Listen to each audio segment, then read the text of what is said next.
Ini pertanyaan saya benar-benar saya penasaran ya minta ampun pemirsa mengingat ada beberapa nomor urut ya. 1, 2, 3 dan sekian. Ini di benak saya nomor urut 1 dan nomor urut 5 itu pasti beda. Jangan-jangan apakah beda juga harga yang harus dikeluarkan untuk masuk ke dalam partai politik kalau mau nyalek? Bang Mardhani, Bang Mardhani gimana nih Bang? Masa nggak ada setoran partai Bang? Berapa sih? Setorannya tiap bulan, Cak. Potongan gaji Oh, DPR 50% dipotong. oke. Kalau mau nyalek supaya dapat nomor Kalau urut di 1 PKS, berapa nih Bang? Saya mau dapil dapil mana gitu nanti saya ini. Kira-kira kalau nomor urut 1. kalau di PKS gampang, Cak. Masuk jadi kader, semuanya justru dibiayai. Kemarin saksi itu nggak keluar uang sama sekali saya. Karena sudah ditanggung dari uang tabungan, tanggung renteng kita semua. Jadi harusnya yang diundang jangan dari PKS, Cak. Daripada non Oh. PKS. Oh, berarti bisa juga kita ya nyalek dari PKS karena ternyata dimodalin ya. Sekarang saya menanya ke Mas Ismail. Mas Ismail, kalau Mas Ismail seperti apa? Kan juga nomor urut ini juga beda-beda kan? Apa jangan-jangan berdasarkan setoran ini seperti apa? Kayaknya udah terjawab semua sama Ustadz Mardhani, Mbak Caca. Jadi di PKS itu sama sekali nggak ada pembayaran apapun. Bahkan kalau saya boleh jujur-jujuran, Mbak, struktur itu membantu saya. Saya setiap kali pertemuan, kadang yang nyiapin konsumsi itu struktur partai di daerah. Jadi kami ini PKS betul-betul partai urungan, tetapi semangat juangnya luar biasa. Tak pernah gentang, Mbak, kalau kami di lapangan tuh. Jadi jangan kemudian diwacanakan bahwa harus bayar nomor urut, harus ada membayar ke partai. Kami sama sekali nggak ada seperti itu. Murni betul-betul partai itu melihat kadernya yang mana yang bekerja, mana yang bisa disupport, dan alhamdulillah hampir semua yang disupport oleh partai pasti jadi insya Allah. Oke. Kalau Mas Kuku bagaimana? Bisa menjadi caleg itu dari partai itu memang nawarin atau memang Mas Kuku juga ada lah ya uang administrasi? Tidak ada uang administrasi ya. Jadi saya itu kader baru. Jadi memang kalau nomor 1, 2 mungkin kader lama ya. Jadi saya itu kader baru dan mendaftar. Jadi pas tahun lalu. Jadi memang kebetulan pas dapat nomor 4 pemilu tanggal 14 partainya Demokrat. Jadi sesuai kosakata adalah ya pas nomor 4. Jadi kebetulan saja. Jadi nggak ada bayar setoran-setoran itu nggak ada, itu mitos di partai saya loh ya. Nggak ada itu. Itu tiba-tiba bisa daftar Mas Kuku itu gimana ceritanya? Apa memang ditawarin partai atau memang ujuk-ujuk sendiri? Gini, awalnya saya jadi saksi untuk caleg yang nomor urut 2, kemudian ada WA blaster ke saya yang berminat jadi caleg. Jadi awalnya saksi, kemudian wah oke, saya minat, saya daftar. Jadi nggak jadi saksi, jadi calegnya seperti itu. Gitu. Berapa lama proses pendaftaran itu? Susah nggak, rumit nggak, ribet nggak? Ya kita kan pasti ada proses seleksi ya kalau di Partai Demokrat. Jadi yang datang kemudian diseleksi, kemudian setelah sekitar 1 bulan kabari gitu. Jadi lolos seleksi partai seperti itu. Oke, Mas Lusius boleh dong ditanggapi bahwa Bang Mardhani jelas dia petahana. Mas Ismail juga dulunya DPRD, tapi ada Mas Kuku yang ternyata modal daftar, dulunya saksi. Ini seperti apa pola rekrutmen? Ya betul, saya kira ada banyak jenis latar belakang caleg ini gitu ya. Ada yang memang kader seperti tadi dari teman-teman PKS. Untung aja pemilu udah selesai nih, kalau enggak menang banyak PKS malam ini tuh kampanye gitu ya. Saya kira yang lain itu kan ada yang tiba-tiba pengen jadi caleg gitu di menjelang hari pendaftaran gitu. Orang yang punya uang dan ngebet mau jadi anggota DPR gitu ya.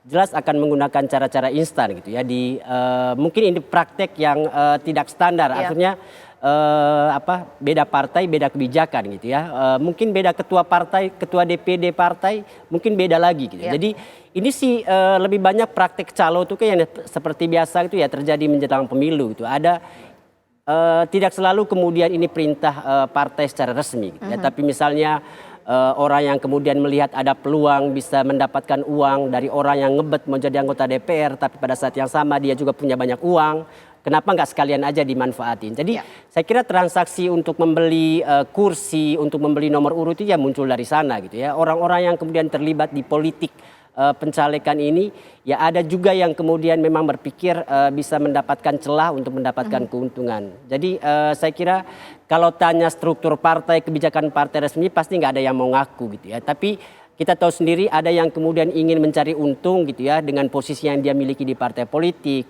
Ada orang yang tiba-tiba punya kebutuhan pengen jadi anggota DPR, nggak main-main lagi. Ya. Baru jadi pendatang baru, pengen jadi nomor urut 1 ya. Orang partai bilang enak aja lu, baru bergabung tiba-tiba pengen jadi nomor urut 1. Kan uang banyak gitu ya. Betul.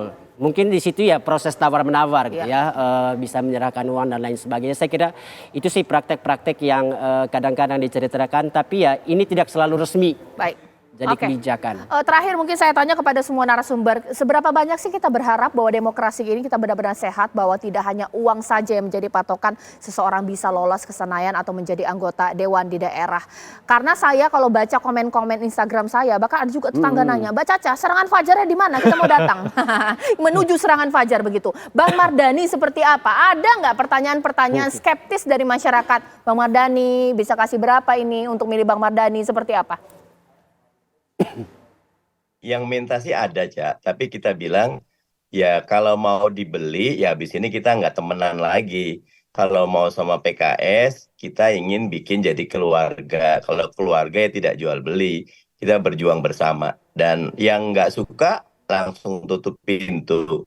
Yang suka, lanjut. Karena itu memang suara PKS tidak besar, ya, tapi stabil. Nah, buat kami, itu lebih penting mendidik demokrasi dengan nilai, dengan prinsip. Dan mudah-mudahan, saya tetap yakin nih, Cak, ada revolusi informasi di sosial media. Orang gampang sekali dapat informasi.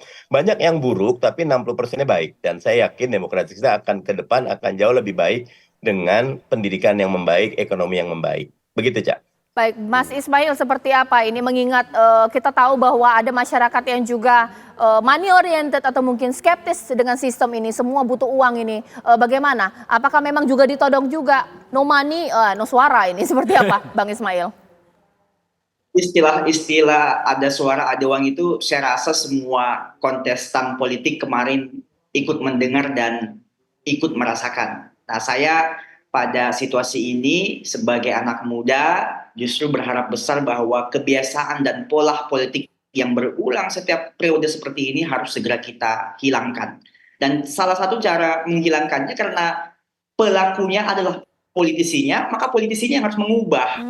Jadi jangan kemudian menyuguhkan masyarakat dengan sesuatu yang bisa berdampak buruk terhadap proses demokrasi kita ke depan. Karena kalau ini terus kita biarkan, maka percayalah bahwa nggak akan ada kesempatan ke depan buat orang-orang yang nggak punya duit tetapi punya gagasan.